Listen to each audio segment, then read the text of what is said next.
بسم اللہ الرحمن الرحیم۔ گمنام ہیرو کے معزز ناظرین، السلام علیکم۔ آئیے چلتے ہیں کہانی کی طرف۔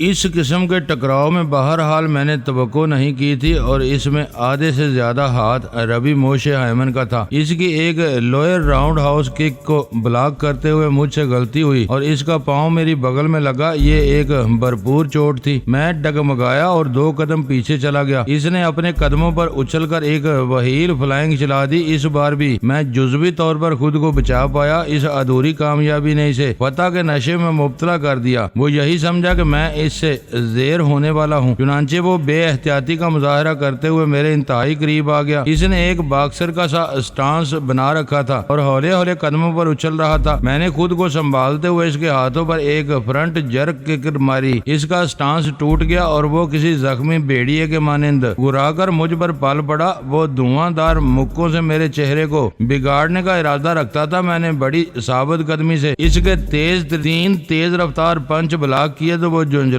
گیا اور پنچنگ چھوڑ کر اس نے مجھے جفا ڈال دیا۔ اس کی گرفت میں کسی جنگلی ریچھ کی سی سختی اور مضبوطی تھی۔ وہ مجھے اٹھا کر پتھریلی زمین پر پٹکنے کی کوشش میں تھا۔ مجھے ماننا پڑا کہ اس کے بازوؤں بجلیاں سی بھری ہوئی تھی۔ میں اس کے شکنجے میں کسی گنے کے مانند کس کر رہ گیا تھا۔ میں نے ایک فوری خیال کے تحت اس کی گرفت سے نکلنے کی کوشش ترک کر دی۔ نتیجے میں وہ اپنی ہی جونک میں لڑکھڑا گیا کیونکہ وہ برابر مجھے پٹکنے کے لیے زور مار رہا تھا۔ اس کی لڑکھڑاہٹ سے میں نے فائدہ اٹھایا۔ اس وقت ہم سگنل پول کے انتہائی نزدیک تھے۔ میں نے ڈبل کک کے انداز میں دونوں پاؤں پول پر مارے۔ کھینچا تانی میں وہ میرے عقب میں ہو گیا تھا۔ اس زبردست پش نے اس کے پاؤں اکھاڑ دیے۔ ہم ایک دوسرے کو لیتے ہوئے زمین بوس ہو گئے۔ وہ پشت کے بل میرے نیچے پڑا تھا۔ میں نے زمین پر آتے ہی اپنی دونوں کوہنیاں اس کے پیٹ میں رسید کر دیں۔ وہ تکلیف کی شدت سے کرا اٹھا۔ فرار کی کوشش میں یقیناً گن اس کے ہاتھ سے نکل کر ادھر ادھر ہو گئی تھی، ورنہ ہزیمت کے ایسے موقع پر زبردست مسلح شخص اپنے ہتھیار سے یاری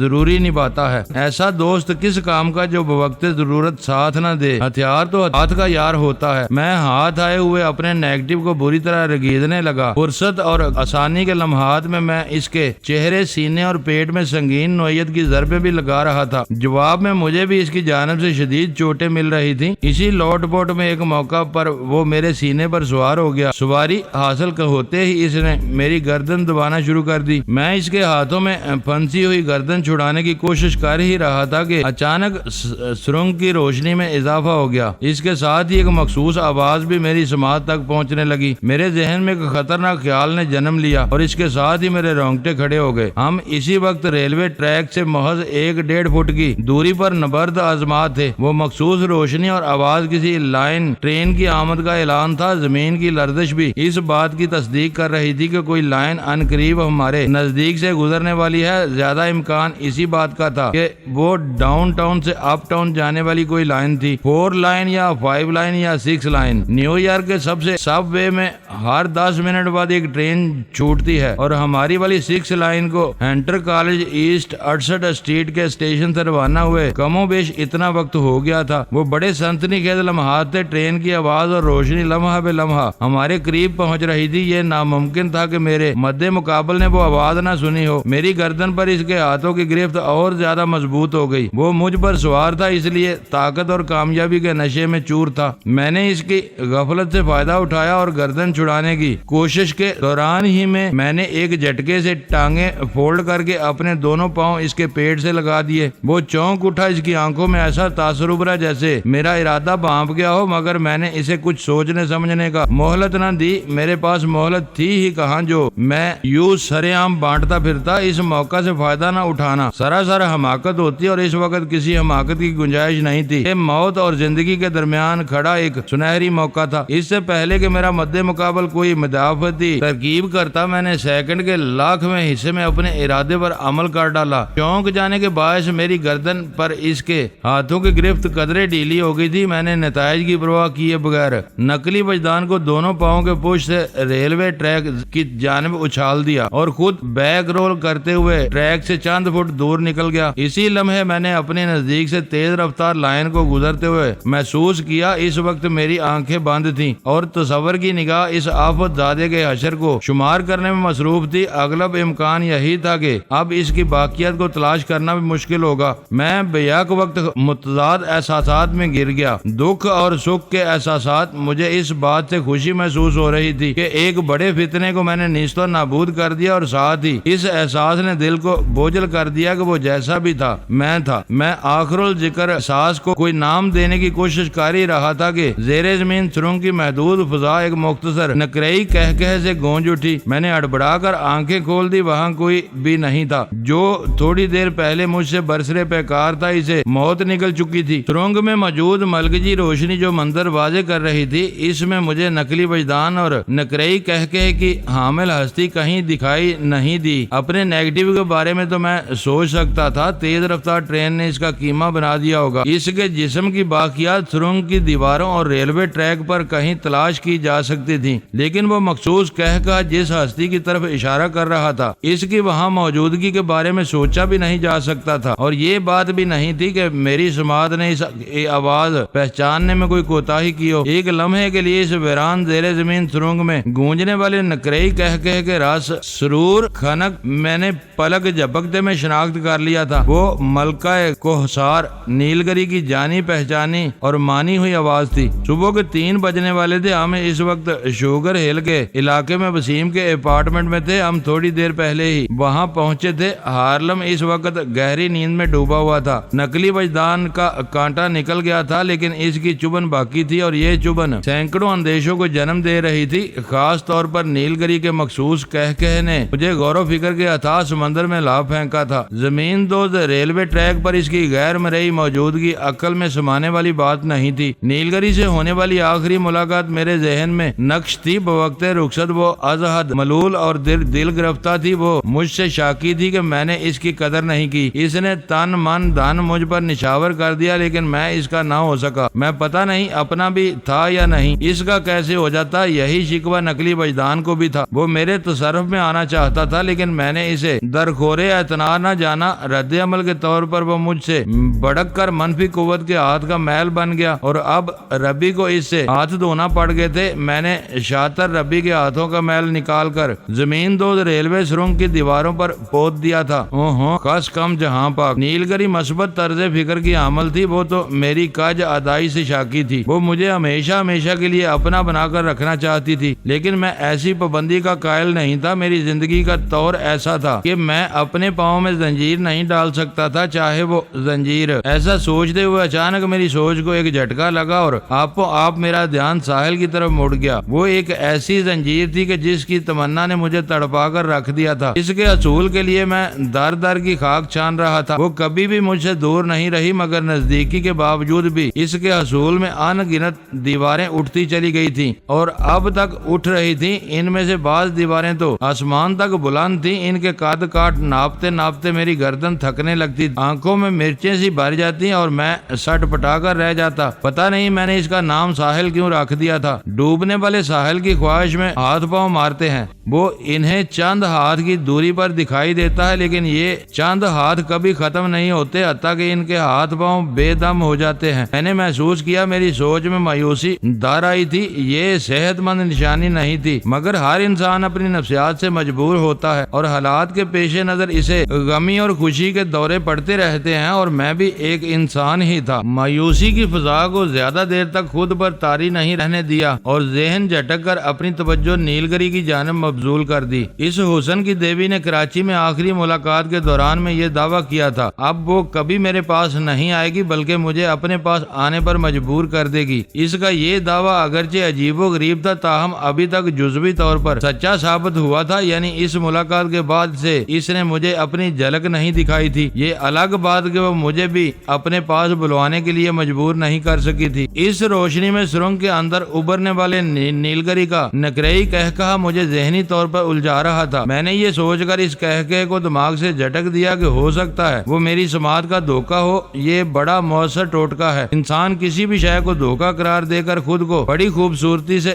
دھوکہ دینے میں کامیاب ہو جاتا ہے۔ وسیم مجھ سے بہت ساری ساری باتیں کرنا چاہتا تھا، خاص طور پر نقلی وجدان اور میری باطنی صلاحیتیں اس کے ذہن میں اودم مچا رہی تھیں۔ اس وقت اس کی جو ذہنی حالت تھی وہ پوری طرح اس کے چہرے سے جھلک رہی تھی۔ وہ بے حد الجھا ہوا تھا۔ وسیم ایک قابل اعتماد شخص تھا، لہذا میں نے نہایت ہی جامع مگر مختصر اور مؤثر الفاظ میں اس کی تشفی کر دی۔ اپنی باطنی صلاحیت کو میں نے ایک حد تک ہی اس پر واضح کیا تھا۔ وہ نقلی وجدان کا قصہ سن کر بہت محظوظ ہوا، پھر یکدم سنجیدہ ہوتے ہوئے بولا، وجدان میرے ذہن میں ایک آئیڈیا آیا ہے۔ ہاں بولو، کیا آئیڈیا ہے؟ وہ بولا، ربی کا اعلی کار نقلی وجدان اپنے عبرتناک انجام کو پہنچ چکا۔ اگر تم اپنا میک اپ صاف کر کے اس کی جگہ لے لو تو ربی کو بڑی آسانی سے الو بنایا جا سکتا ہے۔ وہ یہی سمجھتا رہے گا کہ تم اس کے معمول اس کے اعلی کار ہو۔ تم اس کی لا علمی میں چونا کاری کرتے رہنا۔ یہ آئیڈیا تمہارے ذہن میں اس لیے آیا ہے کہ تم ربی موشے ہائمن کی صلاحیتوں سے واقف نہیں ہو۔ میں نے ایک ایک لفظ پر زور دیتے ہوئے کہا، وہ ایک طرف روحانی علوم کا ماہر ہے اور دوسری جانب اس کے اندر عیاری اور مکاری بھی کوٹ کوٹ کر بھری ہوئی ہے۔ یہ تو میرا ہی حوصلہ ہے جو اب تک اس کے ہتھے نہیں چڑھا ہوں۔ میں ایک مرتبہ اس کے گھیرے سے نکل آیا ہوں، یہی کافی ہے۔ تم اپنے حالات کو مجھ سے زیادہ بہتر جانتے ہو۔ وسیم نے پسپائی اختیار کرتے ہوئے بولا، میرے ذہن میں ایک بات آئی، وہ میں نے کہہ دی۔ میں نے زیر لب مسکراتے ہوئے کہا، یہ تھکے ہوئے ذہن میں آنے والی بات تھی۔ زیادہ مناسب یہی ہوگا کہ ہم تھوڑی نیند لے لیں، باتیں کل بھی ہو سکتی ہیں۔ اس نے میری تجویز سے اتفاق کیا اور مجھے سونے کے لیے تنہا چھوڑ دیا۔ اپارٹمنٹ پر پہنچتے ہی ہم نے تسلی بخش پیٹ پوجا کر لی تھی۔ شکم میں خوراک پہنچ لے اور ذہن و جسم بھی تھک کر چور ہو چکے ہوں تو بڑی غضب کی نیند آتی ہے۔ میری آنکھیں بھی بوجھل اور دماغ بھاری ہو رہا تھا، مگر نیند کی مہربان آغوش میں سر رکھنے سے پہلے مجھے انتہائی اہم کام کرنا تھا، اور وہ کام تھا اپنی ساحل کی خبر گیری۔ نقلی وجدان کی ساتھی عورت اور ساحل کی ڈپلیکیٹ کے نزعی بیان نے میری سوچ کو تلپٹ کر رکھا تھا۔ وسیم کی چلائی ہوئی گولی نے اس عورت کو موت کے منہ میں دھکیل دیا تھا اور ہم اسے زمین دوز ریلوے لائن ہی میں چھوڑ آئے تھے۔ اس عورت سے میں نے چند باتیں کی تھی اور وہ نہایت ہی اہم مختصر گفتگو تھی۔ ریٹا کے مطابق ربی نے اسے اور نقلی وجدان کو مجھے گھیرنے کے لیے مین ہیٹن میں چھوڑ دیا تھا۔ اصلی ساحل کو وال اسٹریٹ سے ہٹانے کے بعد نیو یارک سے باہر نکال دیا گیا تھا۔ اس وقت میری ساحل کہاں تھی وہ اس بارے میں کچھ نہیں جانتی تھی۔ اس کا مطلب تھا برنارڈ لیو نے نقلی وجدان اور اصلی ساحل کے حوالے سے مجھ سے غلط بیانی کی تھی۔ ساحل کی نیو یارک میں موجودگی اور ان دونوں کا ایک ساتھ کھٹمنڈو جانے کا پروگرام ایک فرضی کہانی کے سوا کچھ نہیں تھا۔ ریٹا اور لیو نے یہ متضاد بیانات اپنی زندگی کے بڑے نازک لمحات میں دیے تھے اور ان لمحات میں عموماً سچ بولنے کی کوشش کی جاتی ہے۔ اب یا تو ان میں سے ایک سچا اور ایک جھوٹا تھا، پھر وہ دونوں ہی حالات کی اصل حقیقت سے لا علم تھے۔ انہیں ربی کی طرف سے جو معلومات فراہم کی گئیں وہ اسی پر تکیہ کیے بیٹھے تھے۔ ریٹا نے اس بات کا اقرار بھی کیا کہ آج رات ونڈوز آف دی ورلڈ میں وہی ساحل کے بحروب میں مجھے پھانسنے گئی تھی۔ اگر میں یعنی وجدان ٹیبل نمبر 105 پر بیٹھتا، پھر نقلی وجدان مجھ تک رسائی حاصل کرنے میں ایک لمحے کی تاخیر نہ کرتا۔ وہ اسی ریسٹورنٹ میں گھات لگائے میری آمد کا منتظر تھا۔ WTC کے احاطے میں پولیس کے انتظامات کو اپنی آنکھوں سے دیکھ چکا تھا۔ مجھے گرفت میں لینے کے سلسلے میں اپنی طرف سے کوئی دقیقہ فروگزاشت نہیں کیا گیا تھا۔ ریٹا سے بات کرتے ہوئے میں نے وجدان کی حیثیت سے اپنا تعارف کرا دیا تھا۔ جان کنی کی حالت میں مجھ سے مل کر اسے خوشی ہوئی تھی یا افسوس، میں اس بارے میں کوئی اندازہ قائم کرنے سے قاصر تھا۔ اب میرا نیگیٹو زندہ رہا تھا اور نہ ہی ساحل کی ڈپلیکیٹ، حتیٰ کہ کچھ عرصے بعد تو WTC اپنے قدموں پر قائم رہا، جس کے 107 فلور پر وہ عالی شان ریسٹورنٹ تھا جہاں مجھے شکار کرنے کے لیے ربی موشے ایمن نے ریٹا کو چارے کے طور پر آگے بڑھایا تھا۔ آج کل ڈاؤن ٹاؤن مین ہیٹن کے اس حصے میں فریڈم ٹاور کی تعمیر کا کام شروع ہو چکا ہے۔ امریکہ کو فریڈم ٹاور اور اسٹیچو آف لبرٹی جیسی تعمیرات کا بہت شوق ہے۔ پتہ نہیں وہ اس سے یہ ظاہر کرنا چاہتا ہے کہ دنیا میں آزادی صرف اسی کا حق ہے، دیگر اقوام عالم محض اس کے غلام ہیں۔ میں نے آنکھیں بند کی اور ساحل تک رسائی حاصل کرنے کی کوشش کرنے لگا۔ اس کوشش میں مجھے جلد ہی کامیابی حاصل ہو گئی۔ اگلے ہی لمحے میں اس کے ماحول میں تھا۔ ایک ہوائی جہاز میں سفر کر رہی تھی۔ اس تصوراتی انکشاف نے مجھے چونکا دیا۔ اس سے پہلے جب میں نے اس تک رسائی حاصل کرنے کی کوشش کی تھی تو وہ کسی ڈبل کیبن سفید وین میں محو سفر تھی۔ کسی طیارے میں اس کی موجودگی تو یہی ظاہر کرتی تھی اسے امریکہ سے باہر لے جایا جا رہا ہے یا پھر نیو یارک سے کسی دوسری اسٹیٹ میں منتقل کیا جا رہا ہے۔ اس صورتحال نے مجھے ذہنی طور پر الجھا کر رکھ دیا۔ سب وے 6 لائن میں رہتے ہوئے جب میں نے ساحل کو جھانکا تھا تو اس وقت رات کے 12:15 بجے تھے۔ گویا اس واقعے کو لگ بھگ 3 گھنٹے گزر چکے تھے۔ میں نہیں جانتا تھا اسے ہوائی جہاز میں سوار ہوئے کتنا وقت گزرا تھا، اور یہ بھی مجھے معلوم نہیں تھا کہ اس کی آئندہ منزل کہاں ہوگی۔ یہ بات بھی ابھی تک واضح نہیں ہو سکی تھی کہ گزشتہ 1.5-2 دن سے وہ کہاں تھی۔ اسے ایک مخصوص بیڈ روم میں دیکھا تھا، پتہ نہیں وہ بیڈ روم امریکہ میں تھا یا نہیں۔ وال اسٹریٹ والے ٹھکانے پر میں نے آخری مرتبہ ساحل کو سیٹل میں رہتے ہوئے دیکھا تھا۔ اس وقت نیو یارک میں رات کے کم و بیش 12 بجے تھے۔ اگلے روز میں نیو یارک میں تھا اور لگ بھگ 10:30 بجے صبح جب میں نے ساحل کے ماحول میں دوبارہ جھانکا تو اس کا بیڈ روم تبدیل ہو چکا تھا۔ میں یہی سمجھا کہ مین ہیٹن کے اندر رہتے ہوئے اس کا ٹھکانہ بدل دیا گیا، مگر اب میرا ذہن کسی اور زاویے پر سوچ رہا تھا۔ ریٹا کی بات زیادہ درست نظر آ رہی تھی۔ وال اسٹریٹ سے ہٹانے کے بعد ساحل کو نیو یارک سے باہر نکال دیا گیا تھا۔ کہاں؟ امریکہ ہی میں یا پھر کسی دوسرے ملک میں؟ یہ ایسے سوالات تھے جن کے تسلی بخش جوابات صرف اور صرف ربی موشے ہائمن ہی دے سکتا تھا۔ ساحل اس وقت سو رہی تھی۔ جہاز کے دیگر مسافر بھی کم و بیش اسی حالت میں تھے۔ جب تک وہ طیارہ فضا میں تھا میں اس کی منزل کا تعین نہیں کر سکتا تھا۔ فلائٹ کی ہمواری اور مسافروں کا سکون یہی ظاہر کرتا تھا وہ اس وقت ہزاروں فٹ کی بلندی پر محو پرواز ہیں۔ میں آنکھیں کھول کر بیڈ روم میں حاضر ہو گیا۔ جب میں بستر پر لیٹا تھا تو مجھے شدید نیند آ رہی تھی، مگر تازہ ترین صورتحال نے میری نیند اچاٹ کر دی۔ میرے دل میں فی الفور ربی سے رابطہ کرنے کی خواہش جاگی اور میں ایک جھٹکے سے اٹھ کر بیٹھ گیا۔ میں نے آخری بار رات 10 بجے ربی سے سیلولر رابطہ کیا تھا اور اسے بتایا تھا کہ میں اس کے پاس اسرائیل پہنچ رہا ہوں۔ یہ ایک طرح سے میرے شدید غصے کا اظہار تھا۔ پتہ نہیں میری اس مختصر اور مبہم گفتگو سے موشی ایمن نے کیا اثر لیا ہوگا۔ میں نے اپنی بات کہنے کے بعد موبائل کو آف کر کے سیلولر رابطہ منقطع کر دیا تھا۔ ہم اس وقت WTC ورلڈ ٹریڈ سینٹر کی سب وے پر انٹرنس کی جانب بڑھ رہے تھے۔ میں نے اس موقع پر ربی کو جو ڈوز پلایا وہ اس پر تل ملا کر رہ گیا ہوگا، لیکن افسوس کہ میں اس وقت اس کی تل ملاہٹ سے محظوظ نہیں ہو سکا تھا۔ وسیم کے اس مختصر سے اپارٹمنٹ میں فون کی سہولت میسر نہیں تھی، البتہ بینا رائے والا موبائل فون وسیم کے پاس موجود تھا۔ اس موبائل کا استعمال انتہائی خطرناک تھا، تاہم میرے ذہن میں اس وقت جو طوفان مچل رہا تھا اس نے مجھے تھوڑا سا غیر محتاط بنا دیا۔ میں بیڈ روم سے نیچے اترا اور وسیم والے بیڈ روم کی جانب بڑھ گیا۔ وہ جاگ رہا تھا، مجھ پر نظر پڑی تو اٹھ کر بیٹھ گیا۔ میں نے کمرے میں داخل ہوتے ہوئے کہا، نیند نہیں آ رہی کیا؟ تم نے میری نیند اڑا دیا وجدان، اس نے ہیجان خیز لہجے میں کہا اور ایک طویل جماہی لی۔ یہ کم وقت آ بھی رہی ہے اور نہیں بھی آ رہی۔ میں ایک کرسی کھینچ کر اس کے بیڈ کے نزدیک ہی بیٹھ گیا اور حیرت بھرے لہجے میں پوچھا، میں نے کس طرح تمہاری نیند میں ہوائی جہاز کا انجن فٹ کر دیا؟ تمہارے حالات کسی فلائنگ ساسر سے کم نہیں ہیں۔ وہ میری آنکھوں میں دیکھتے ہوئے بولا۔ تمہارے ہم شکل نقلی وجدان اور اس کے بھیانک انجام نے میری آنکھوں میں حیرتوں کے سمندر انڈیل دیے ہیں۔ ان واقعات کے بارے میں سوچتے ہوئے نیند کیوں کر آئے گی؟ وہ تو ایسا سوچنے کی ضرورت ہی کیا ہے؟ میں نے سرسری انداز میں کہا، سوچنا میرے بس میں تو نہیں وجدان، تم ٹھیک کہتے ہو۔ میں نے گہری سنجیدگی سے کہا، انسان جس قسم کی سچویشن سے گزر رہا ہوتا ہے اس بارے میں غیر ارادی طور پر سوچتا چلا جاتا ہے۔ اس میں تمہارا کوئی قصور نہیں۔ تم کیوں نہیں سوئے؟ اس نے مجھ سے پوچھ لیا۔ میں نے کہا، میں ایک ضروری فون کرنے کے بعد سوؤں گا۔ ضروری فون؟ اس نے چونکتے ہوئے لہجے میں کہا، پھر قدرے فکر مندی سے بولا، اس کے لیے تو ہمیں کسی پبلک فون بوتھ تک جانا ہوگا۔ تم جانتے ہو اس اپارٹمنٹ میں فون کی سہولت موجود نہیں، اور موبائل فون تو ہم موبائل فون کو ہی استعمال کریں گے لیکن باہر جا کر۔ میں نے قطع کلامی کرتے ہوئے کہا، اور یہ اس موبائل کا میرے ہاتھوں آخری استعمال ہوگا۔ میرے لہجے کی حتمیت نے وسیم کو باور کرا دیا کہ میں کوئی فیصلہ کرنے کے بعد ہی اس کے پاس آیا ہوں۔ وہ بستر چھوڑتے ہوئے بولا، ٹھیک ہے، ہم اسی وقت باہر جا رہے ہیں، لیکن اتنا تو بتا دو، یہ ایمرجنسی کال تم کسے کرنا چاہتے ہو؟ وہ شخص جو اس موبائل کا بل بھرنے کا ٹھیکیدار بنا بیٹھا ہے۔ میں نے معنی خیز لہجے میں کہا، میں اس سیل سے چھٹکارا پانے کے بارے میں فیصلہ کر چکا ہوں، پھر کیوں نہ اس کے ٹھیکیدار سے دو باتیں کر لی جائیں۔ اوہ، تم ربی موشی ایمن کو رنگ کرنا چاہتے ہو؟ وسیم وسیم نے تعصب امیز انداز میں کہا۔ ٹھیک 10 منٹ بعد ہم یلو میڈلین میں بیٹھ کر شوگر ہل سے نکل رہے تھے۔ وسیم نے اپنی ٹیکسی کی ڈرائیونگ سیٹ سنبھال رکھی تھی، میں اس کے برابر میں پیسنجر سیٹ پر موجود تھا۔ میں نے موبائل کو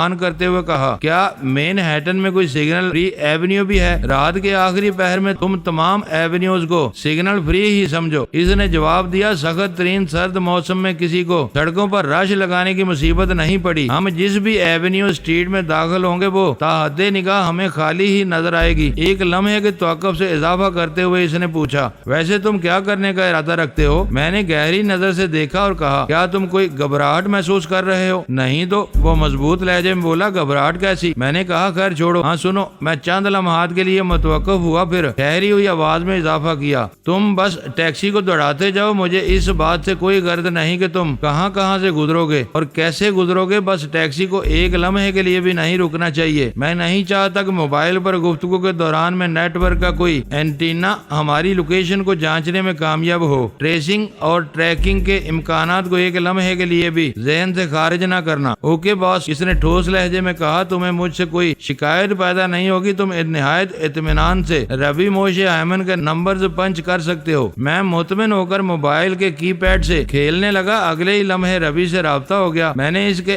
ہیلو کے جواب میں چھوٹتے ہی کہا، ریسپیکٹڈ لارڈ، کیسے ہو؟ میرے لب و لہجے سے ربی کے لیے منافقانہ احترام بھی رخصت ہو گیا۔ حالات جس نہج پر پہنچ گئے تھے وہاں کسی مصلحت یا منافقت کی ضرورت نہیں تھی۔ ہم ایک دوسرے کے کھلے دشمن تھے۔ چاپلوسی اور منافقانہ شفقت کا وقت گزر چکا موشے ایمن، میں نے نہایت ہی سخت الفاظ میں کہا تو اس کا جملہ ادھورا رہ گیا۔ بتاؤ کب، کہاں اور کن شرائط پر ساحل کو میرے حوالے کرو گے؟ اس نے ایک بوجھل سانس خارج کی اور سرسراتی ہوئی آواز میں بولا، تو میری ساری محنت ضائع ہو گئی، ان قریب تم بھی ضائع ہونے والے ہو۔ میں نے ترش لہجے میں کہا، جس طرح رات کے درمیانی حصے میں تمہارا دستے راست برنارڈ لیو اعلی کار نقلی وجدان، اس کی ساتھی ڈپلیکیٹ آف ساحل ریٹا ایسٹ باسٹھ اسٹریٹ والے سائنا گاگ کا ربی فرینکلن اور اس کا دراز قامت ساتھی میرے ہاتھوں ضائع ہو چکے ہیں۔ میں سانس لینے کو رکا، پھر کہا، تم تو بڑے با اختیار اور باخبر ربی ہو، دنیا میں کہیں بھی موجود ہو تازہ ترین اطلاعات تمہاری دسترس میں رہتی ہیں۔ یہ نیوز تو تمہاری اپنی ہے، یقیناً تم تک پہنچ چکی ہوں گی۔ کیا میں غلط کہہ رہا ہوں؟ اس کی پھنکار سے مشابہ مگر ٹھہری ہوئی آواز میری سماعت تک پہنچی۔ وجدان، سن شائن اپارٹمنٹ اور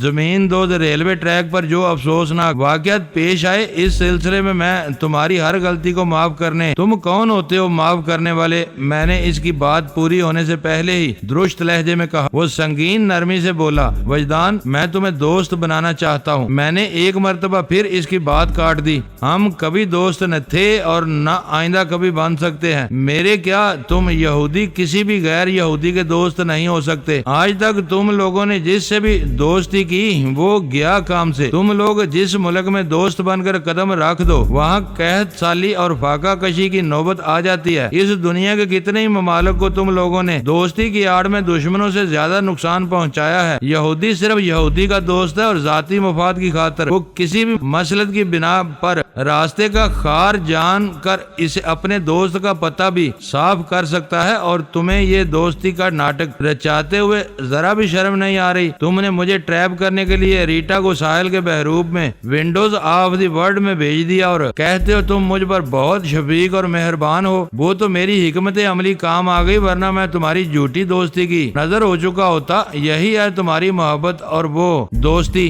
مصلحت اور منافقت کے درمیان حائل تمہارے پردے اٹھ گئے تو وہ بھی بدلے ہوئے انداز کے ساتھ بولا، تم کبھی بھی میری دسترس سے باہر نہیں رہے، میں جب چاہوں تمہیں اچک لوں۔ میں نے ابھی تک ایسا نہیں کیا مگر اب کرنا ہوگا۔ میری ڈیل کا تم نے غلط مطلب لیا، تمہیں میرے اختیارات کا اندازہ نہیں۔ یہ ڈائلاگ کسی معروف اور معتوب شخص کے سامنے مارنا۔ میں نے زہر خند لہجے میں کہا، میں مانتا ہوں تم بہت اونچی اپروچ والے ہو، لیکن یہ بات بکواس ہے کہ میں تمہاری دسترس میں رہا ہوں۔ اگر تمہیں میرے بارے میں ذرا سا بھی سراغ سراغ مل جاتا تو تمہارے ہر کارے لمحہ بھر میں مجھ تک پہنچ جاتے، پھر میری شہرگ اور تمہارے ہاتھ ہوتے۔ وہ پتھریلے لہجے میں بولا، فکر نہ کرو، اب ایسا ہی ہوگا، تم مجھ سے محروب نہ صحیح لیکن ماتوب ضرور ہو۔ تم پر 4 امریکی شہریوں برنارڈ لیو، ربی فرینکلن، ریٹا اور ایڈمنڈ کے قتل کا الزام ہے۔ ایڈمنڈ وہ دراز قامت شخص تھا جو فرینکلن کے پہلو میں مردہ پڑا تھا۔ دنیا کا کوئی ممالک تمہیں پناہ دینے کی غلطی نہیں کرے گا، بھاگو، میں دیکھتا ہوں تم کتنا تیز بھاگ سکتے ہو۔ وہ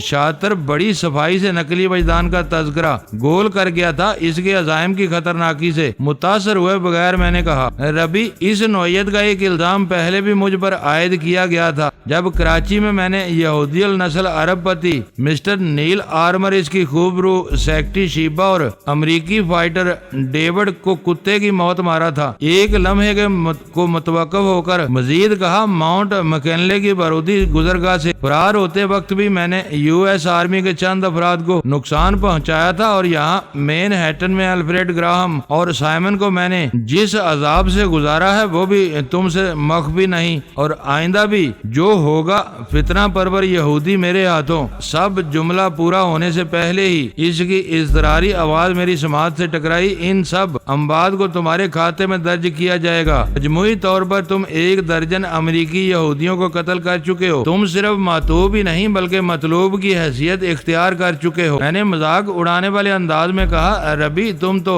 مجھے ایمل کانسی کا بھی گرو ثابت کرنے پر تلے بیٹھے ہو۔ ایمل نے چند اہم افراد کو قتل کیا تھا، تم اس سے کہیں بڑے مجرم ہو۔ CIA کے ایجنٹ کہتے ہوئے تمہارے پیٹ میں مروڑ اٹھتا ہے جو اہم افراد جیسے الفاظ استعمال کر رہے ہو، میں نے طنزیہ لہجے میں کہا۔ وہ میرے طنز کو نظر انداز کرتے ہوئے اپنی کہتا چلا گیا، ایمل کا جرم اسے پوری دنیا میں دوڑاتا پھرا اور بالآخر ہم نے اسے گرفتار کر ہی لیا، اور وہ بھی تمہارے ہی ملک سے۔ آخری جملہ ادا کرتے ہوئے اس کے لہجے میں حقارت دار آئی، اب وہ ہماری گرفت میں ہے، اس پر امریکہ کا مقدمہ چلایا جا رہا ہے اور ان قریب اسے بدترین سزا سے بھی گزارا جائے گا۔ اس وقت تک ایمل کانسی کا انجام نہیں ہوا تھا۔ میں نے ٹھہرے ہوئے لہجے میں کہا، موشے ایمن، میں ایمل نہیں ہوں جو CIA کے ایجنٹوں سے ڈر سے ایک ملک سے دوسرے ملک بھاگتا پھروں۔ میں اس وقت تم لوگوں کے اندر گھسا بیٹھا ہوں اور اندر رہ کر ہی تمہارا کباڑا کرتا رہوں گا۔ میری زبان سے ادا ہونے والا آخری جملہ ایک بہت بڑا چیلنج تھا، ایسا چیلنج آج تک کسی شخص نے امریکہ بہادر کو نہیں دیا ہوگا۔ دوسری جانب ایک لمحے کے لیے موت کا سا سناٹا پھیل گیا، پھر ربی کی گمبھیر آواز سنائی، کیا تم اس ہٹ درمی اور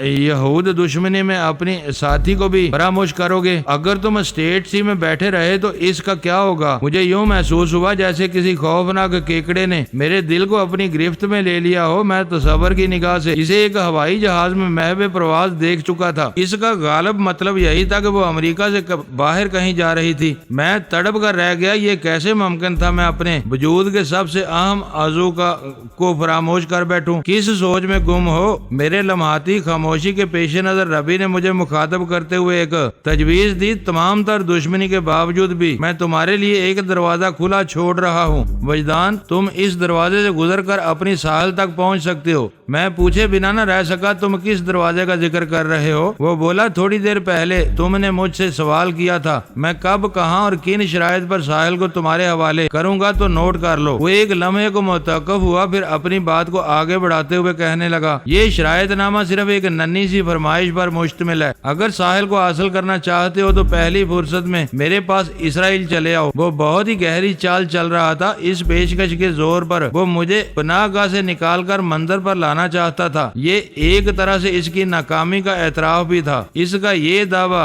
ریت کی دیوار کسی حیثیت کا عمل تھا کہ وہ جب اور جہاں چاہے مجھے اپنی گرفت میں لے سکتا ہے۔ میں نے کسی بحث میں پڑنے کی بجائے اس سے کہا، اسرائیل آنے کی دعوت تو تم مجھے اس طرح دے رہے ہو جیسے ساحل بھی وہاں موجود ہو۔ تمہارا اندازہ بالکل درست ہے، وہ روبدار آواز میں بولا، صرف اتنا بتا دو کب اور کس فلائٹ سے اسرائیل پہنچ رہے ہو۔ ایئرپورٹ پر میرے خاص آدمی تمہارے استقبال کے لیے موجود ہوں گے۔ گے، وہ تمہیں سیدھا میرے ٹھکانے پر پہنچا دیں گے۔ ربی، میں تمہارے ظرف اور مہمان نوازی کو سلیوٹ کرتا ہوں۔ میرے الفاظ میں طنز کے نشتر چھپے تھے۔ درجن بھر افراد کے قاتل کو تم کتنی کشادہ دلی اور خندہ پیشانی سے اپنے ہاں آنے کی دعوت دے رہے ہو، یہ بھی دشمنی کا ایک انداز ہے۔ وہ فخریہ لہجے میں بولا، تمہاری مجرمانہ حیثیت اپنی جگہ، لیکن اگر تم امریکہ سے اسرائیل آ جاتے ہو تو میں اپنا وعدہ ضرور پورا کروں گا۔ ساحل کو یہاں پاؤ گے، میری اس سے بات کراؤ۔ میں نے اچانک ایک باؤنسر مارا۔ وہ مکاری سے بولا، وہ اس وقت بات لے رہی ہے، ابھی سو کر اٹھی ہے۔ سوری، میں تمہاری فرمائش پوری نہیں کر سکتا۔ مجھے اس کی عیاری پر غصہ آ گیا۔ بے ساختہ میرے منہ سے نکلا، کاش لاکھوں کروڑوں یہودیوں کو یہ پتا چل جائے کہ ان کا ربی مربی کتنے پراٹے سے جھوٹ بولتا ہے۔ ٹیڑھی صورت والے کسی شخص کو آئینہ دکھا دیا جائے تو وہ غصے سے پاگل ہو جاتا ہے۔ ربی کی سیرت میں ٹیڑھ اور نیت میں پھیر تھا۔ میرے الفاظ کی تلخی نے اسے آتش زیرپا کی کیفیت میں پہنچا دیا۔ برہمی سے بولا، کیا بک رہے ہو؟ معزز ناظرین، لائک کریں، شیئر کریں اور کمنٹس باکس میں پاک آرمی زندہ باد، پاکستان پائندہ باد کا نعرہ ضرور درج کر کے اپنے ملک پر فخر کریں اور پاکستان کی بنیادیں مضبوط کرنے میں اپنا کردار ادا کریں۔ ویڈیو دیکھنے کا شکریہ۔ معزز ناظرین، اپنا خیال رکھیے گا اور ہمارے چینل کا بھی۔ ISI پاک آرمی زندہ باد، پاکستان پائندہ باد۔